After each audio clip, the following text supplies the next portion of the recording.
जय श्री राम, जय श्री कृष्णा, राधे राधे। श्री जी चैनल में आप सभी श्रोताओं और सखियों का हार्दिक अभिनंदन है। कल हमने जाना था कि राजा दशरथ गुरु वशिष्ठ को प्रभु श्री राम के महल में भेजते हैं और बोलते हैं कि उन्हें जो भी शिक्षा हो वो वहाँ पर जाके दीजिए। प्रभु श्री राम जब गुरु वशिष्ठ को आते हुए देखते हैं अपने महल में, तो वो बोलते हैं कि आपने ये कष्ट क्यों किया, आप मुझे ही बुला लेते अपने यहाँ, तो मैं खुद ही चला आता। इसके बाद गुरु वशिष्ठ उन्हें सुनाते हैं कि आपका राज्याभिषेक होने वाला है, आप इसकी तैयारी कीजिए। आगे चलते हैं। तेहि अवसर आए लखन मगन प्रेम आनंद, सन्माने प्रिय वचन कही रघुकुल के रवचंद। उसी समय प्रेम और आनंद में मग्न लक्ष्मण जी आए। रघुकुल रूपी कुमुद के खिलौने वाले चंद्रमा श्री रामचंद्र जी ने प्रिय वचन कहकर उनका सम्मान किया। बहुत प्रकार के बाजे बज रहे हैं, नगर के अतिशय आनंद का वर्णन नहीं हो सकता। सब लोग भरत जी का आगमन मना रहे हैं और कह रहे हैं कि वे भी शीघ्र जल्दी आएं और राज्याभिषेक का उत्सव देखकर नेत्रों को फल प्राप्त करें। बाजार, रास्ते, घर, गली और चबूतरों पर जहाँ जहाँ पुरुष और स्त्री आपस में यही कहते हैं कि कल वह शुभ लग्न मुहूर्त कितने समय का है जब विधाता हमारी अभिलाषा पूरी करेंगे, जब सीता जी सहित श्री रामचंद्र जी सुवर्ण के सिंहासन पर विराजेंगे और हमारा मन चीता होगा, मनोकामना पूरी होगी। इधर तो सब यह कह रहे हैं कि कल कब होगा, उधर कुचक्री देवता विघ्न मना रहे हैं। उन्हें देवताओं को अवध के बधावे नहीं सुहाते, जैसे चोर को चांदनी रात नहीं भाती। सरस्वती जी को बुलाकर देवता विनय कर रहे हैं और बार बार उनके पैरों को पकड़कर उन पर गिरते हैं।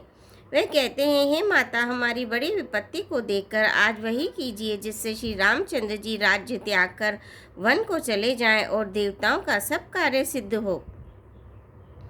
देवताओं की विनती सुनकर सरस्वती जी खड़ी खड़ी पछता रही कि हाय, मैं कमल वन के लिए हेमंत ऋतु की रात हुई। उन्हें इस प्रकार पछताते देखकर देवता फिर विनय करके कहने लगे, हे माता, इसमें आपको जरा भी दोष नहीं लगेगा।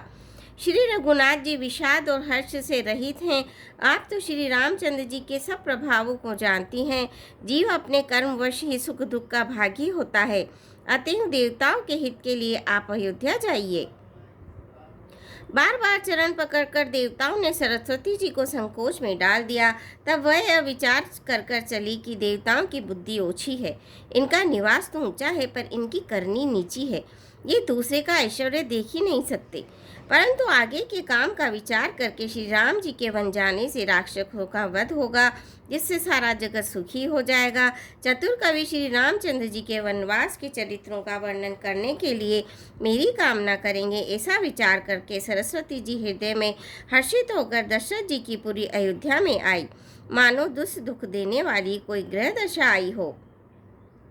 मंथरा नाम की केकई की एक मंद बुद्धि दासी थी। उसे अपयश की पिटारी बनाकर सरस्वती जी उसकी बुद्धि को फेर कर चली गई।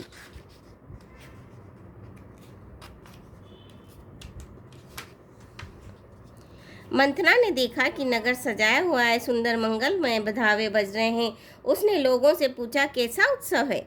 उनसे श्री रामचंद्र के राज तिलक की बात सुनते ही उनका हृदय जल उठा। वह दुर्बुद्धि नीच जाति वाली दासी विचार करने लगी कि किस प्रकार से यह काम रात ही रात में बिगड़ जाए।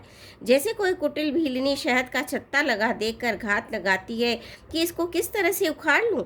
वह उदास होकर भरत जी की माता केकई के पास गई। रानी केकई ने हंसकर कहा, तू उदास क्यों है? मंथरा कुछ उत्तर क्यों नहीं देती? केवल लंबी सांसें ले रही है और त्रिया चरित्र करके आंसू ढरका रही है। रानी हंसकर कहने लगी, तेरे बड़े गाल हैं, तू बहुत बढ़ कर बोलने वाली है।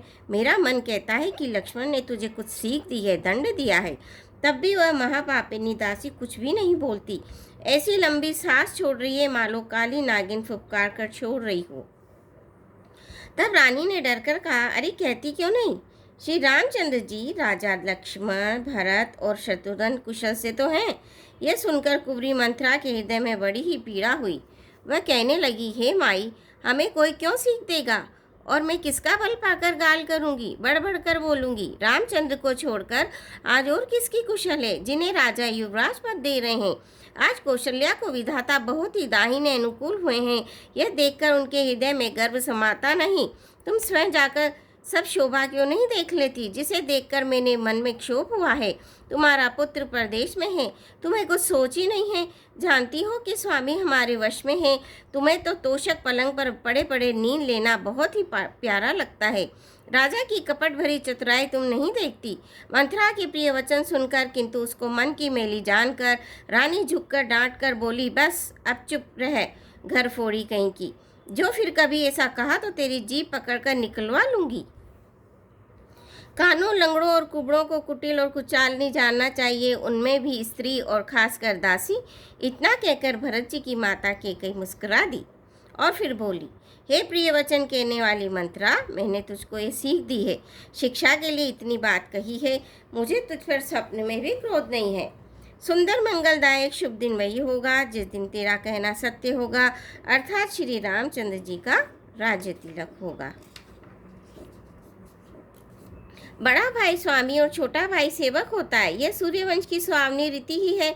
यदि सचमुच कल ही श्री राम का तिलक है तो हे सखी, तेरे मन को अच्छी लगे वही वस्तु मांग ले, मैं दे दूंगी। राम को सहज स्वभाव से सब माताएं कौशल्या के समान ही प्यारी है। मुझ पर तो वे विशेष प्रेम करते हैं। मैंने उनकी प्रीति की परीक्षा करके देख ली है। जो विधाता कृपा करके जन्म तो दे, यह भी दे कि श्री रामचंद्र जी पुत्र और सीता बहू हो। श्री राम मुझे प्राणों से भी अधिक प्रिय है। उनके तिलक की बात सुनकर तुझे शोक कैसा? तुझे भरत की सौगंध है। छल कपट छोड़, सच सच के तू हर्ष के समय विषाद कर रही है, मुझे इसका कारण सुना। मंथरा ने कहा, सारी आशाएं तो एक ही बार कहने में पूरी हो गई, अब तो दूसरी जीभ लगाकर कुछ कहूँगी। मेरा अभागा कपाल तो फोड़ने ही योग्य है, तो अच्छी बात कहने पर भी आपको दुख होता है। जो झूठी सच्ची बातें बनाकर कहते हैं, हे माई, वे ही तुम्हें प्रिय है और मैं कड़वी लगती हूँ। अब मैं भी ठकुर सुहाती मुँह देखी कहा करूँगी, नहीं तो दिन रात चुप रहूँगी। विधाता ने कुरूप बनाकर मुझे परवश कर दिया, दूसरे को क्या दोष? जो बोया सो काटती हूँ, दिया सो पाती हूँ। कोई भी राजा हो, हमारी क्या हानि है? दासी छोड़कर क्या अब मैं रानी होंगी? अर्थात रानी तो होने से रही। हमारा स्वभाव तो जलाने ही योग्य है, क्योंकि तुम्हारा अहित मुझसे देखा नहीं जाता, इसलिए कुछ बात चलाई थी, किंतु हे देवी, हमारी बड़ी भूल हुई, क्षमा करो। आधार रहित अस्थिर बुद्धि की स्त्री और देवताओं की माया के वश में होने के कारण रहस्ययुक्त कपट भरे प्रिय वचनों को सुनकर रानी केकई ने बैरिन मंथरा को अपनी सुहृद अहेतुक हित करने वाली जानकर उसका विश्वास कर लिया। बार बार रानी उससे आदर के साथ पूछ रही है, मानो भीलनी के गाल से हिरनी मोहित हो गई हो। जैसे भावी होनहार है वैसी ही बुद्धि भी फिर गई। दासी अपना दाव लगा जानकर हर्षित हुई। तुम पूछती हो, किंतु मैं कहते डरती हूँ, क्योंकि तुमने पहले ही मेरा नाम घर फोड़ी रख दिया है।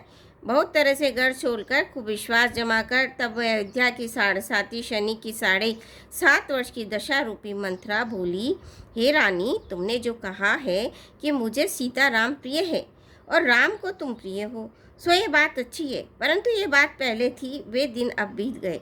समय फिर जाने पर मित्र भी शत्रु हो जाते हैं।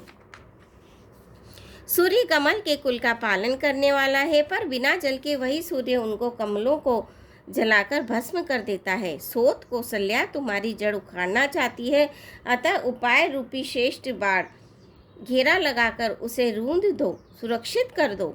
तुमको अपनी सुहाग के झूठे बल पर कुछ भी सोच नहीं है। राजा को अपने वश में जानती हो, किंतु राजा मन के मेले और मुंह के मीठे हैं, और आपका सीधा स्वभाव जानते हैं। आप कपट चतुराई जानती ही नहीं हो। राम की माता कौशल्या बड़ी चतुर और गंभीर है, उसकी था कोई नहीं पाता। उसने मौका पाकर अपनी बात बना ली। राजा ने जो भरत को ननिहाल भेज दिया, उसमें आप बस राम की माता की ही सलाह समझिए। कौशल्या समझती है कि और सब सोते तो मेरी अच्छी तरह सेवा करती है, एक भरत की माँ पति के बल पर गर्वित रहती है। इसी से हे माई, कौशल्या को तुम बहुत ही साल खटक रही हो, किंतु वह कपट करने में बड़ी चतुर है, अतः उसके हृदय का भाव जानने में नहीं आता। वह उसे चतुरता से छिपाए रखती है। राजा का तुम पर विशेष प्रेम है, कौशल्या शोध के स्वभाव से तो देख नहीं सकती, इसीलिए उसने जाल रचकर राजा को अपने वश में करके भरत की अनुपस्थिति में राम के राज तिलक के लिए लग्न निश्चित करा लिया। राम का तिलक हो यह रघुल के उचित ही है और ये बात सभी को सुहाती है और मुझे तो बहुत ही अच्छी लगती है, परंतु मुझे तो आगे की बात विचार कर डर लगता है। दे उलटकर इसका फल उसी कौशल्या को दे दे। रचि पचि कोटिक कुटिलपन कीन सी कपट प्रबोधु कही सी कथा सत सविती के जय विधि बाढ़ विरोधु सियापति रामचंद्र की जय।